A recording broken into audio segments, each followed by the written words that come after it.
a todos. Dejadme tomar un traguito de agua para que mi garganta aguante hasta el final. Es un gozo poder estar con vosotros en esta mañana y poder disfrutar este tiempo de adoración al Señor. Estáis en una semana peculiar en esta zona de España y es algo que hemos podido observar, aunque por la lluvia solo lo hemos observado en vídeo. Las salidas que hacen con, no sé cómo le llamáis esto, las procesiones. Y es algo llamativo, la verdad es que es algo llamativo. Pero en esta mañana estamos aquí para adorar al Señor, al único que es nuestro Salvador y el único que merece toda adoración. Me gustaría que me acompañaseis en esta mañana al Evangelio de Marcos, capítulo 3. Marcos capítulo 3.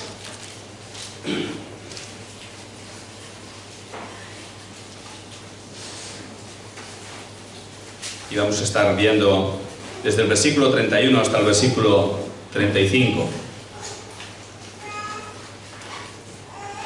Marcos 3, 31 al 35. Dice así la palabra del Señor. Entonces llegaron su madre y sus hermanos, y quedándose fuera le mandaron llamar. Y había una multitud sentada alrededor de él, y le dijeron: He aquí tu madre y tus hermanos están afuera y te buscan. Respondiéndoles él dijo: ¿Quién son mi madre y mis hermanos? Y mirando en torno a los que estaban sentados en círculo a su alrededor, dijo: He aquí mi madre y mis hermanos, porque cualquiera que hace la voluntad de Dios, ese es mi hermano y mi hermana y mi madre. Vamos a orar. Señor, te damos gracias una vez más en esta mañana por poder abrir tu palabra libremente, Señor, y poder exponer, Señor, el mensaje que tú has dejado para nuestras vidas. Y queremos rogarte, Señor, que tú obres en nuestros corazones para que salgamos aquí con un deseo de obedecer tu palabra, Señor, y confrontados, Señor, con tu palabra, de manera que no podamos hacer otra cosa que someternos a ella, Señor. De manera que de esta manera nos sometamos a ti, Señor. Señor, quiero rogarte que tú me guíes a la hora de exponer tu palabra para que lo haga con fidelidad, Señor, por medio de la capacidad que tú das por medio de tu Santo Espíritu, Señor.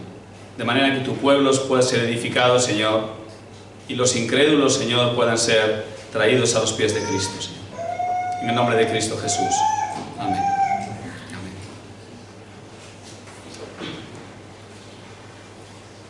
Hay textos como este que tenemos aquí delante en los que son tremendamente importante entender el contexto en el que fue dado. Contexto, me refiero al contexto cultural. A veces pasamos por alto los detalles culturales y en textos como este es realmente importante. Yo recuerdo cuando nos casamos, mi esposa y yo decidimos que teníamos planes de tener hijos y ya teníamos una edad, ya los dos pasábamos de los 30 y queríamos tener 3 hijos. Y entonces dijimos, bueno, no podemos esperar un tiempo antes de tener hijos, entonces lo que sí vamos a hacer es, vamos a hacer un viaje, ahora que podemos, porque cuando tengamos hijos ya vamos a tardar mucho en hacer un viaje. Y decidimos hacer un viaje a Estados Unidos, un amigo nos invitó allá y estuvimos allí pasando unos días. Y cuando llegamos allí, el primer día, nos invitaron a pasar el día en casa de unos familiares. Y es la típica casa americana, típica casa de planta baja, con el porche allí delante donde los niños juegan al béisbol, y el garaje allí donde meten los coches, bueno, típica casa americana, ¿no? Y nos metimos dentro de la casa, estuvimos allí charlando con la familia y todo esto, y nos invitaron a comer allí, a pasar el día con ellos.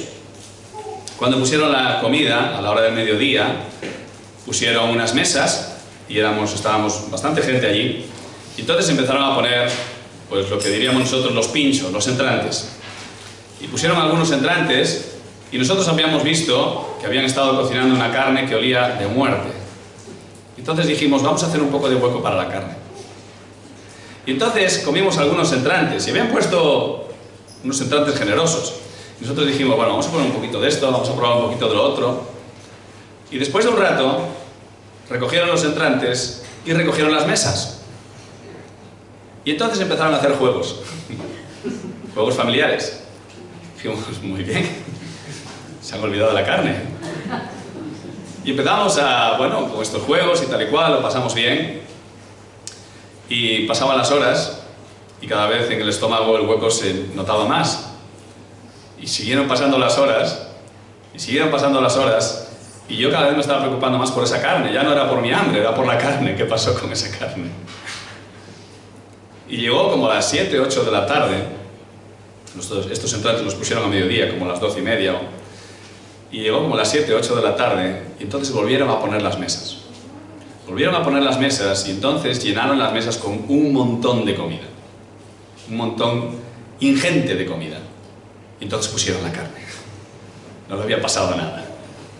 La cocinan a fuego lento.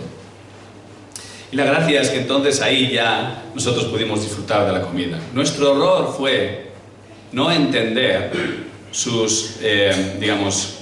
cultura. Para ellos la comida más importante del día no es al mediodía. Al mediodía tomas algo como para seguir el día, ¿sí? Pero su comida más importante a nivel familiar era entonces la cena. Una cena que tomaban temprano, después aún pasas tiempo con ellos, aún estás hablando un rato, y entonces duermen con el estómago ya cuando ya has hecho la digestión, ¿no? En el contexto judío, la comida más importante del día era también la cena. Era el momento en el que todas las personas realmente dejan de trabajar. Ellos trabajaban de sol a sol. Salían por la mañana, trabajaban, y cuando el sol se ponía, entonces venían a casa, y entonces es cuando hacían vida familiar. Hay algo realmente importante en estas comidas. Hay una gran diferencia entre los que están dentro y los que están fuera. Los que están dentro, en la comida, tienen comunión, tienen relación unos con otros, sean familiares, sean vecinos, sean amigos. Si estás en esa comida, estás dentro, estás en comunión, estás en relación estrecha. Si estás fuera, no tienes nada que ver con la familia. Puede ser que tengas una relación pasajera, es decir, como de vecinos, de verte todos los días o cualquier cosa así, pero no hay comunión, no están a tu mesa. En este texto, Marcos nos va a mostrar la importancia de estar dentro, en comunión con Cristo, en contraste con los que están fuera y no tienen nada que ver con Él. Dice el texto que, versículo 31, entonces llegaron su madre y sus hermanos, y quedándose fuera, le mandaron llamar. ¿A dónde llegaron la madre y los hermanos de Jesús? Bueno, si vamos al texto anterior que estuvimos viendo el otro día, el jueves, en el versículo 20, dice que Jesús llegó a una casa, y la multitud se juntó de nuevo, a tal punto que ellos ni siquiera podían comer. Estaban en una casa, y el contexto es el contexto de una comida, hacia el final del día. Hacia el final del día. Esta comida, o estas comidas, se hacían en el interior de la casa, pero como os comenté la vez anterior, el jueves, si la casa tenía varias habitaciones, entonces existía un patio interior en la casa, y ese patio hacía de comedor improvisado. Evidentemente, si tenemos días como el de hoy, no comerían fuera. Se había juntado tanta gente, en el versículo 20, que ellos apenas podían comer. El lugar había dejado de ser propicio para aquello para lo que ellos habían ido. No podían comer. Inicialmente, el lugar era el propicio, pero se convirtió en un lugar hostil. Jesús es confrontado por los religiosos judíos, es acusado de actuar en connivencia con Satanás, como si Satanás y Jesús fueran socios, o peor aún, como si Jesús estuviese al servicio de Satanás. Y Jesús confronta a estos religiosos y les muestra el error que ellos están cometiendo. Ellos están atribuyendo a Satanás lo que es la obra del Espíritu Santo. Y veíamos que aquí es donde se menciona este famoso pecado imperdonable. Que no es que sea imperdonable porque la gracia de Dios se halle limitada para perdonar ningún pecado, sino que el horizonte del pecado del hombre es tal que es capaz de negar aún la gracia extendida por parte de Dios. Ahora, Jesús desenmascara a estos religiosos judíos y muestra que su planteamiento es ridículo. Satanás está siendo derrotado. Está siendo una derrota aplastante. Está siendo el aplastamiento de la cabeza de la serpiente, que finalmente se culminará en la cruz. Y ahora ya, a estas alturas, este grupo que estaba siguiendo a sus religiosos, ocurriese lo que ocurriese, una vez que se fueron los religiosos, ellos también se fueron. Y aquí en la casa sigue quedando mucha gente. Marcos les llama una multitud. Pero si nos vamos al idioma original, vemos que la palabra no es la misma que se utiliza en el versículo 7 y versículo 8 de este mismo capítulo. No se habla de un montón de gente, un gentío desordenado, muchísima gente, de tal modo que Jesús pidió una barca por si acaso tenía que apartarse de ellos. Aquí hay un grupo grande de gente. Hay un grupo grande de gente, pero hay cierto orden en medio de ellos. Entonces, veíamos cuando estábamos viendo el texto entre el 20 y el 30 que había tres grupos de personas, ¿verdad? El primer grupo era la multitud, el segundo grupo eran los parientes de Jesús y el tercer grupo eran los fariseos, los religiosos que habían venido de Jerusalén. En este caso, la multitud ya solo quedan aquellos que quieren quedar con Jesús. Los fariseos o los religiosos ya se habían ido, pero queda este tercer grupo, los familiares de Jesús. Y en este texto está hablando de este grupo. Versículo 31 dice que entonces llegaron su madre y sus hermanos, y quedándose afuera le mandaron llamar. Y decía yo el jueves pasado que estos parientes que se mencionan en el versículo 21 eran precisamente estos, la madre y los hermanos. Casi con toda seguridad, vamos a poner el casi por si acaso, pero casi con toda seguridad estamos hablando del mismo grupo, de la madre y los hermanos de Jesús. No simplemente parientes lejanos, no simplemente vecinos, sino la madre y los hermanos de Jesús. Dice en el versículo 21 que ellos oyeron esto. ¿Qué oyeron? Que una multitud se juntó alrededor de Jesús y que apenas ellos podían comer, que había un desorden allí, y fueron a buscarlo porque creían que estaba fuera de sí. Y aquí en el versículo 31 vemos que se menciona a su madre y sus hermanos y que ellos se quedaron fuera y lo mandaron llamar. Es la misma actitud. En el versículo 21 se dice que fueron a por él. En el versículo 31 se dice que llegaron allí. Llegaron a la casa donde Jesús y sus discípulos habían ido a compartir una comida. Y en el interior de la casa estaban todos aquellos que querían estar con Jesús, que se gozaban escuchando a Jesús, que disfrutaban en su compañía. En ese tiempo ya de sobremesa, muy probablemente después de la comida. Y el texto dice que era una multitud ya medianamente ordenada. Estaban sentados alrededor de Jesús. Sentados alrededor de Jesús. Todos ellos estaban dentro, pero su madre y sus hermanos estaban fuera. Podríamos pensar que quizás la cantidad de gente no les permitía alcanzar a llegar a Jesús, pero como acabamos de ver, no era una multitud tumultuosa y desordenada. Es probable que ellos no tuviesen muchas dificultades en llegar hasta Jesús si ellos quisieran. No era una multitud vociferante en la que su voz no podría llegar hasta Jesús, sino que ellos más bien tomaron la decisión de quedarse fuera y mandarlo a llamar. Algunos, muchos yo diría, han querido dejar a María fuera de esta actitud de separación y de cierto avergonzamiento de Jesús. Sabemos que sus hermanos no creían en él, Juan 7:5 nos deja esto claro, pero fijaos, ni el contexto, ni la situación, ni aun las mismas palabras de Jesús, ni la gramática griega nos permiten dejar fuera a María en todo este asunto. Ella estaba con los hermanos de Jesús ahí fuera. sin querer entrar, mandando llamar a Jesús.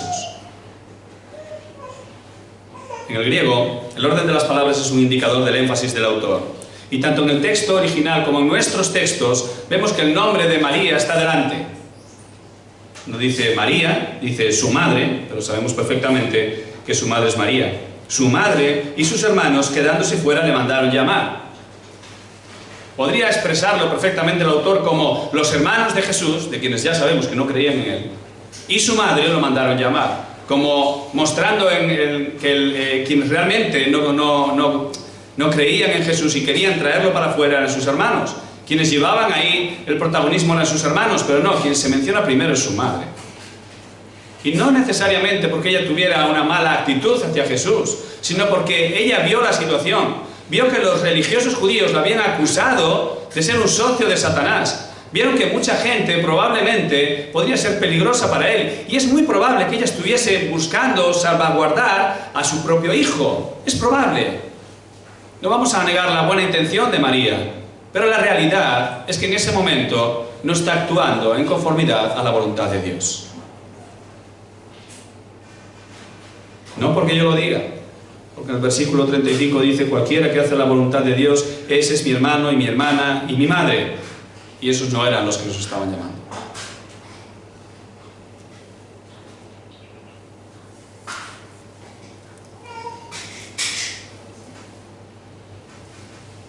Seguramente llegaría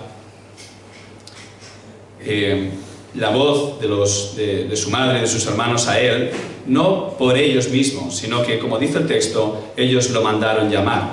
Lo mandaron llamar. Y cuando se le manda llamar, la idea es como que María o los hermanos de Jesús hablaron con alguien, que ese alguien habló con otra persona, y esa otra persona a otra persona, y se fueron pasando el mensaje de boca a boca hasta que alguien llega delante de Jesús y le dice, en el versículo 32, «He aquí, tu madre y tus hermanos están fuera y te buscan». Aquí no dice que alguien lo hiciera, sino que la multitud se lo dijo. La gente se lo dijo. Entonces, es muy probable que el mensaje simplemente fue corriendo de unos a otros hasta que llegó a Jesús. Tu madre y tus hermanos están fuera y te buscan. Fijaos, otra vez Marcos menciona, están fuera. Están fuera. Es una estampa llamativa, yo diría, incluso para los presentes allí. Es como, aquí están tus familiares, pero ellos no quieren estar contigo. Los que Jesús reconoce como sus familiares están dentro. Se han esforzado por entrar donde Jesús estaba. Formaban parte de una multitud aún mayor que habían venido, pero estos se quedaron. Y la multitud que había rechazado a Jesús ya se habían quedado fuera. Ahora los que estaban sentados alrededor de Jesús, en su sobremesa, estaban disfrutando de su cercanía, de su compañerismo, de su comunión, que decimos nosotros. Pero sus familiares terrenales están fuera.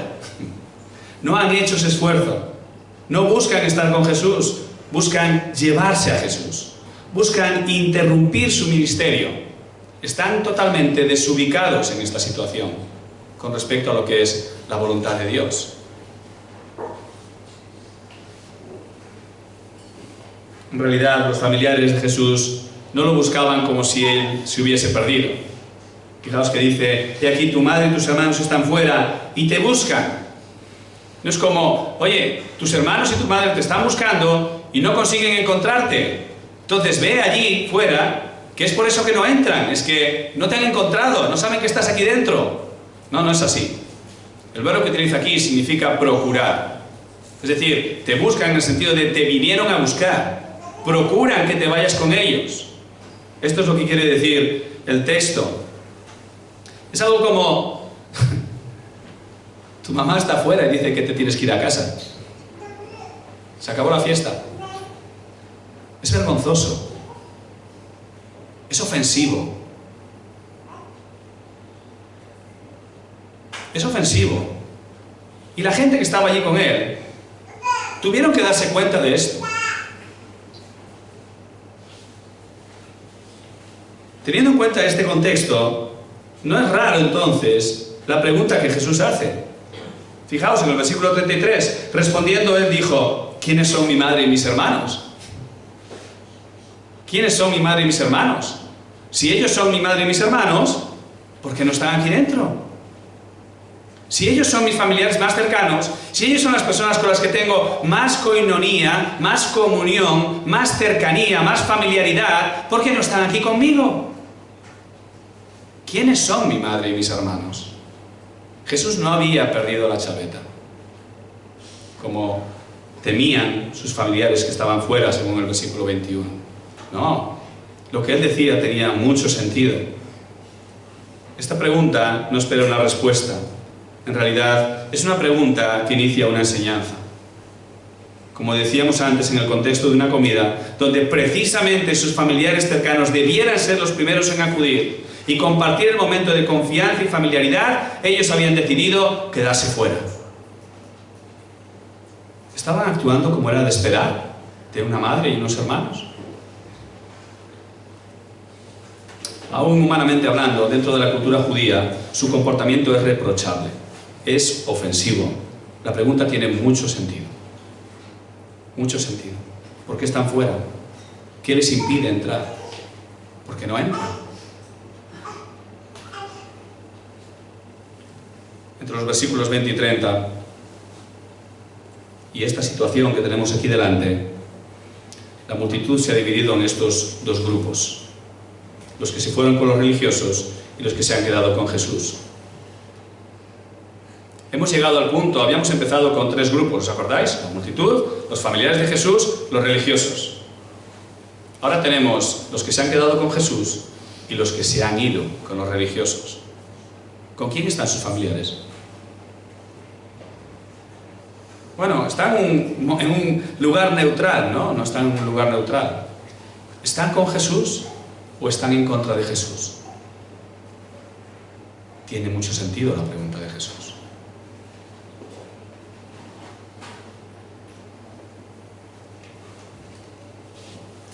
El corazón de los que se habían quedado con Jesús no tenía división alguna. Ellos estaban con Jesús. Ellos estaban alineados con el propósito del Padre. Así que en el versículo 34, Jesús responde a su propia pregunta. Dice, y mirando en torno a los que estaban sentados en círculo a su alrededor, dijo, he aquí mi madre y mis hermanos. He aquí mi madre y mis hermanos. Aquellos que se habían quedado con él, los que disfrutan la sobremesa con él, sin importar las consecuencias sociales que esto pudiera traer, porque esto iba a tener consecuencias sociales. El ponerse en contra de los religiosos judíos iba a tener consecuencias. Pero este grupo que se había quedado con Jesús decidió asumir esas consecuencias. Ellos reciben la bendición de escuchar las siguientes palabras de boca de Jesús. He aquí mis familiares más cercanos. He aquí mi madre y mis hermanos. Aquí están. No son los de ahí fuera, son estos. Es a ellos a quienes Jesús reconoce como sus seres queridos, su círculo más cercano, aquellos con los que disfruta de intimidad, confianza y comunión. ¿Pero por qué esta diferencia? Versículo 35. Porque cualquiera que hace la voluntad de Dios, ese es mi hermano y mi hermana y mi madre. ¿Estaba Jesús renegando de su familia terrenal? Estaba diciendo, no, ya no tengo nada que ver con estos.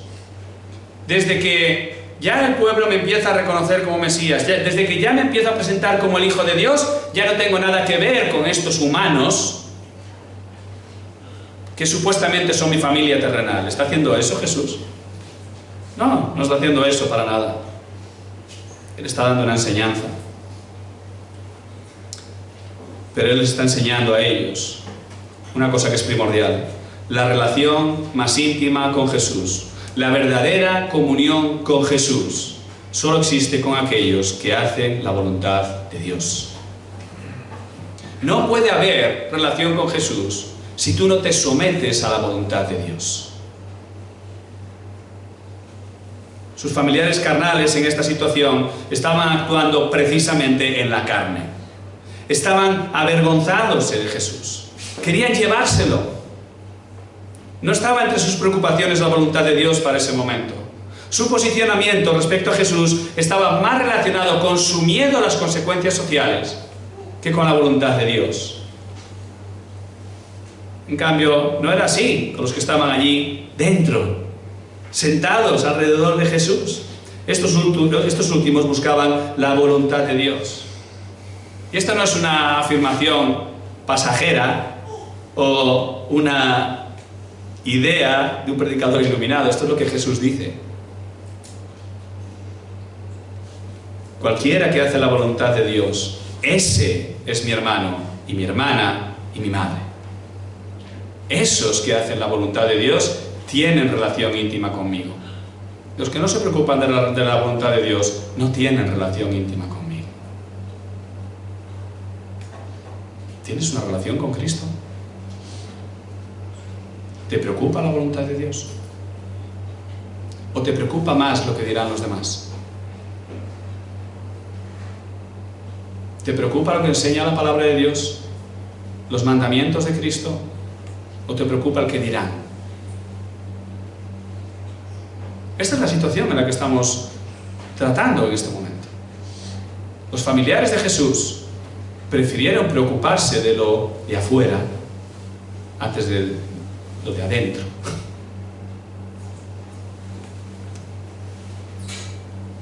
La verdadera comunión con Cristo tiene su raíz y su condición sine qua non, la obediencia al Padre. No hay relación con Cristo si no hay sumisión al Padre. No hay relación con Cristo si no hay sumisión al Padre. Cuando yo era joven, tenía yo, 18 y 19 años, yo decidí entregar mi vida al Señor, o eso creía yo. Pero desde ese momento hasta que el Señor me salvó, unos 10 años después, el Señor puso en mi mente un texto que no me dejaba estar tranquilo. Y ese texto está en Mateo 7, versículo 21 al 23. Si me acompañáis allí un momento.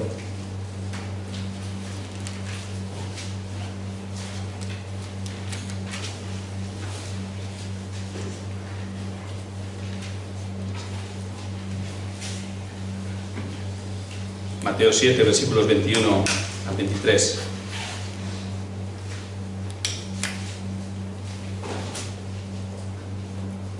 Dice: no todo el que me dice Señor, Señor entrará en el reino de los cielos, sino el que hace la voluntad de mi Padre que está en los cielos. Muchos me dirán en aquel día: Señor, Señor, ¿no profetizamos en tu nombre? Y en tu nombre echamos fuera demonios, y en tu nombre hicimos muchos milagros. Y entonces les declararé: jamás os conocí, apartaos de mí, los que practicáis la iniquidad. Este texto yo lo tenía en mi mente continuamente. Yo supuestamente tenía una relación con el Señor. Yo supuestamente era creyente. Yo iba a la iglesia todos los domingos y los martes al culto de oración. Iba a las reuniones de jóvenes si las hubiera. Tenía un ministerio a lo largo de toda España con respecto al evangelismo. Pero yo no me había sometido a la voluntad del Padre. Yo no vivía en conformidad a los mandamientos de Dios. Yo podía dar ese aspecto, pero yo conocía mi corazón. Y a veces tomamos estas excusas en nuestra vida de decir: bueno, el Señor conoce mi debilidad. Bueno, el Señor sabe que tengo dificultad con este pecado. Bueno, he luchado con esto muchas veces y ya asumí que hasta que esté en la presencia del Señor no voy a vencer este pecado. No, hermano, esto es un engaño. Esto es un engaño. El creyente es llamado a pelear contra el pecado toda su vida. Toda su vida. Y reconocer que solo en Cristo tiene victoria. Reconocer que solo en Cristo tiene victoria. Pero la dificultad no nos exonera, no nos libra de lo que es esencial para nosotros: la obediencia a la voluntad del Padre. La verdadera comunión con Cristo tiene su raíz y como condición básica la obediencia al Padre. Juan 14, versículo 23 al 24. Podemos buscarlo.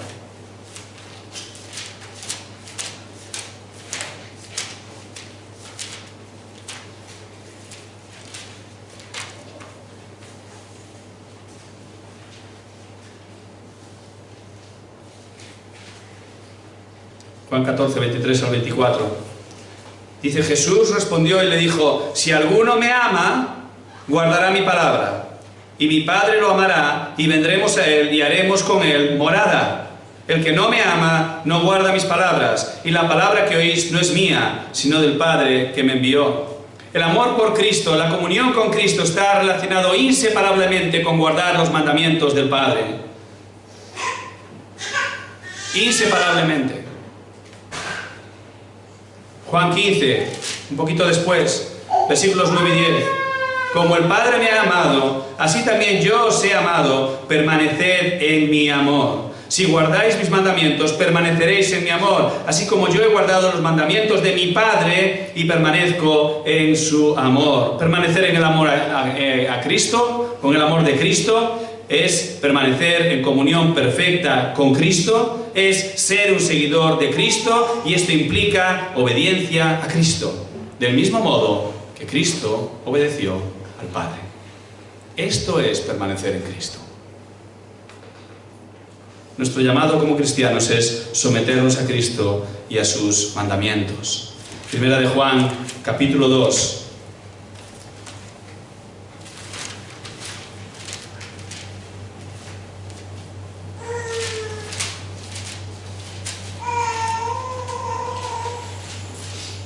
Versículos 4 al 6. El que dice: yo he llegado a conocerle, no conocerle de saber quién es, sino conocerle, de tener una relación íntima con él, conocer a Cristo, tener una relación íntima con Cristo. El que dice: yo he llegado a conocerle, y no guarda sus mandamientos, es un mentiroso, y la verdad no está en él. Aquí el ánimo de Juan no es llamar mentiroso a nadie, sino más bien aclarar las cosas. Versículo 5. Pero el que guarda su palabra, en él verdaderamente el amor de Dios se ha perfeccionado. En esto sabemos que estamos en él. El que dice que permanece en él debe andar como él anduvo. ¿Has tenido alguna vez dudas con respecto a tu salvación? Es fácil de responder. ¿Estás caminando los pasos de Cristo? ¿Estás caminando en obediencia a la palabra de Dios? Porque solo de esa manera puedes tener seguridad de que tienes una relación con Cristo. Si caminas en obediencia al Padre. Y hermanos, no es mi forma de pensar. Es lo que la Biblia dice. Es lo que el Señor enseña. El Señor es claro en nuestro texto, en Marcos 3:35. Cualquiera que hace la voluntad de Dios, ese es mi hermano, mi hermana y mi madre. Y fijaos, dice mi hermano y mi hermana. No dice mis hermanos y mi madre. Dice mi hermano y mi hermana y mi madre. Y Jesús no está siendo aquí inclusivo por el mero hecho de serlo, sino por la importancia que supone entender que tanto hombres como mujeres están llamados a una relación de intimidad por Cristo. Cristo nos llama a una relación de intimidad con Él, seas hombre, seas mujer. En aquella cultura era importante, porque el padre de familia ya era seguidor de Cristo y los demás básicamente pues se suponía que también lo eran. No, no es así. Cada uno tiene una relación individual con Cristo. Habéis oído muchas veces esta frase de Dios no tiene nietos, ¿verdad? Dios tiene hijos. Y el hijo del creyente no es creyente, necesita conocer a Cristo. Y la esposa del creyente no es creyente, necesita conocer a Cristo. La relación con Cristo no es familiar, es individual. Es individual. Y el Señor lo deja claro. Es mi hermano, mi hermana y mi madre, cualquiera que hace la voluntad de Dios. Pero esta relación con Cristo tiene sus requisitos. Requisitos en los cuales uno no puede ser discípulo de Cristo. Requisitos que los que estaban sentados escuchando a Jesús cumplían, pero en ese momento de la historia su madre y sus hermanos carnales no cumplían. El primero es evidente, ¿verdad? La obediencia al Padre.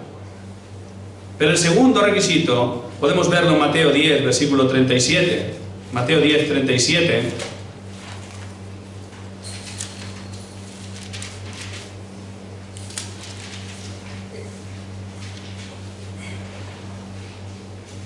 Dice así: el que ama al padre o a la madre más que a mí, no es digno de mí. Y el que ama al hijo o a la hija más que a mí, no es digno de mí. ¿Qué es lo que está diciendo aquí el texto? Básicamente lo que dice es que todo aquello que se interpone en nuestra relación con Cristo debe ser rechazado, aun si son tus familiares más cercanos. Todo aquello que se opone a tu relación con Cristo debe ser rechazado. En primer lugar, obediencia al Padre. En segundo lugar, una relación sin ningún tipo de obstáculo. ¿Qué decisión vas a tomar si te hacen elegir entre Cristo y cualquier otra cosa? Conozco personas que han sido rechazadas en su propia familia por haber entregado su vida a Cristo. Y seguro que vosotros también. O que han sido rechazados en sus trabajos, o en su círculo de amigos.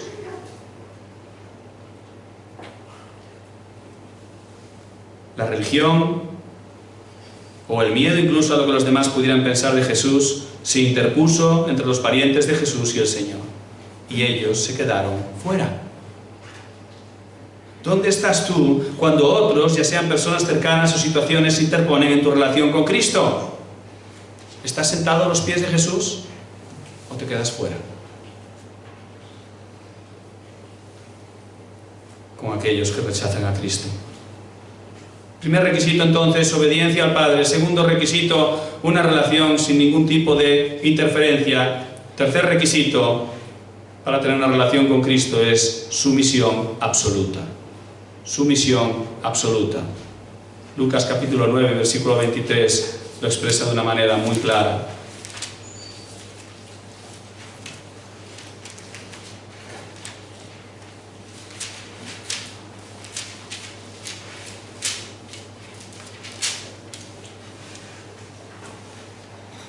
Lucas 9, 23.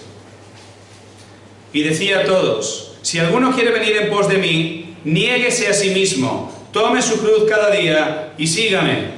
¿Qué significa esto? Si tú quieres tener una relación con Cristo, tú dejas de existir. ¿Habéis escuchado alguna vez la expresión entregar tu vida a Cristo? No es una forma de hablar. No es una forma de hablar. Es una expresión literal. Significa que tu vida ya no te pertenece, le pertenece a Cristo. Que tus propósitos no son los importantes, son los propósitos de Cristo para tu vida.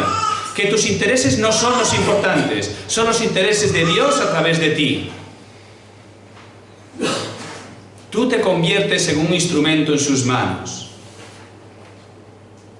No estoy negando la realidad de que somos llamados hijos de Dios. Pero el Señor mismo diferencia que la única diferencia reseñable entre un esclavo y un hijo en la casa es que el hijo hereda, pero ambos sirven bajo la autoridad del Padre.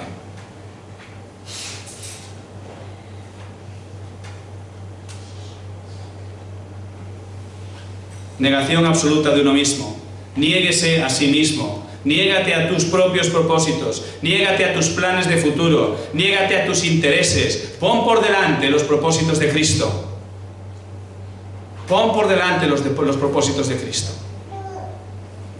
Los familiares de Jesús no sometieron su voluntad a la del Padre, más bien, ellos querían imponer su voluntad por encima de la voluntad de Dios.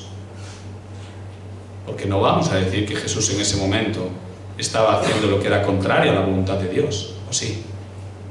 Y si Jesús estaba haciendo la voluntad del Padre, pero su padre y sus hermanos se lo querían llevar, ellos estaban queriendo imponer su voluntad por encima de la voluntad de Dios. Y mis hermanos, parece que estamos hablando de algo tremendamente grave y distante de nosotros, pero mira, hay muchos, tristemente muchos, que se autodenominan cristianos y muchos hermanos, es decir, muchos verdaderos cristianos que consideran que pueden imponer su propia perspectiva de cómo vivir su cristianismo, ignorando que uno es el Señor y por lo tanto uno es el que dicta la norma, uno es el que dice de qué manera vive el creyente. Y lo acabamos de leer: el que es seguidor de Cristo camina sobre sus pasos. camina sobre sus pasos. Nadie nos ha pedido nuestra opinión acerca de cómo debería de vivirse el cristianismo. Nadie nos ha pedido nuestra opinión. Somos llamados a someternos al Padre, a entregar nuestra vida absolutamente a Él, a obedecerle. Y cuando nosotros tomamos estas determinaciones, entonces podemos tener claro, podemos tener seguridad absoluta de que tenemos relación con Cristo, comunión con Cristo. Estamos entre aquellos que Él llama su madre y sus hermanos, sus parientes más cercanos, aquellos con los que Él tiene verdadera comunión.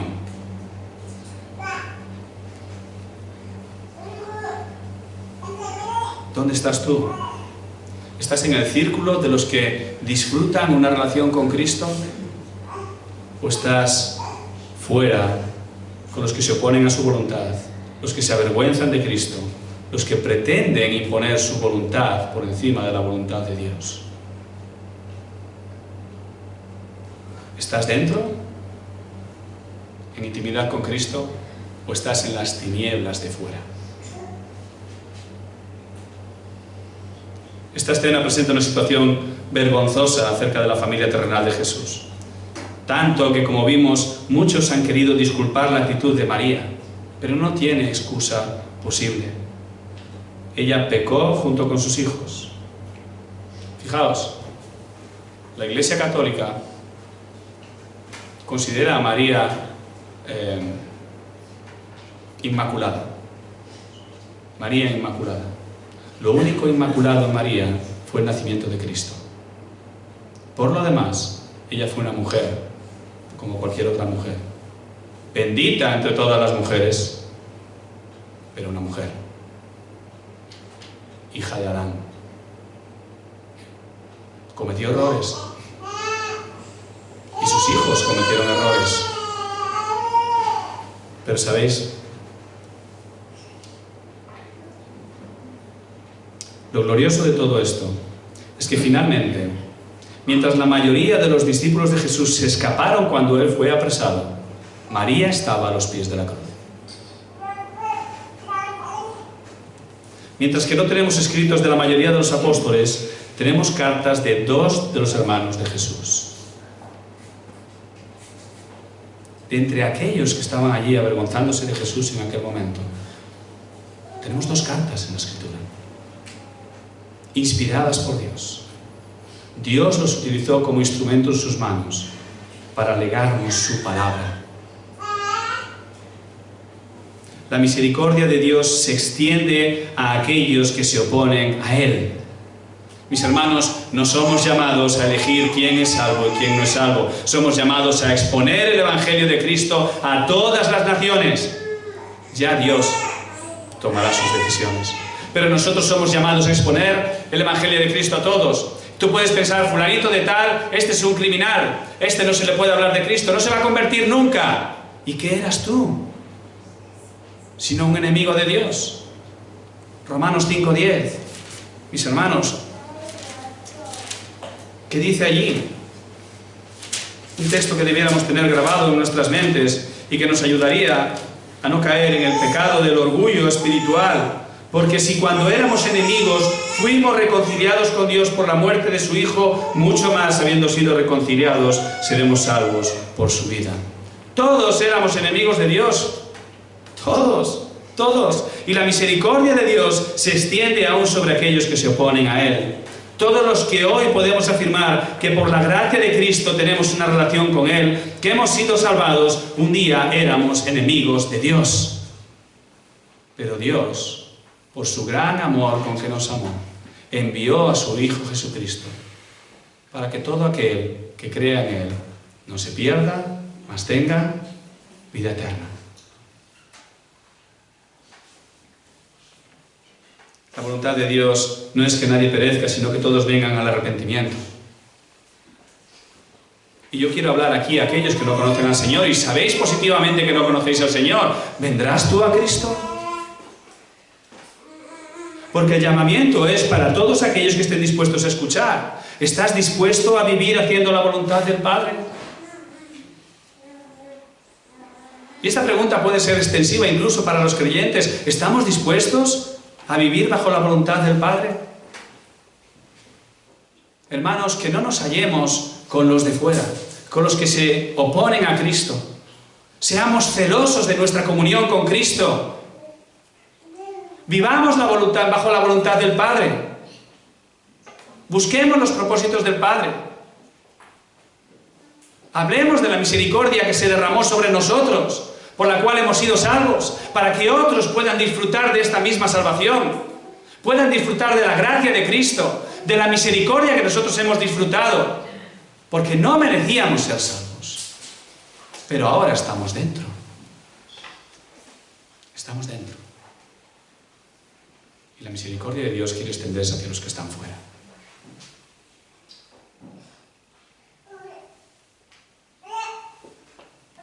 Seamos instrumentos en manos del Padre.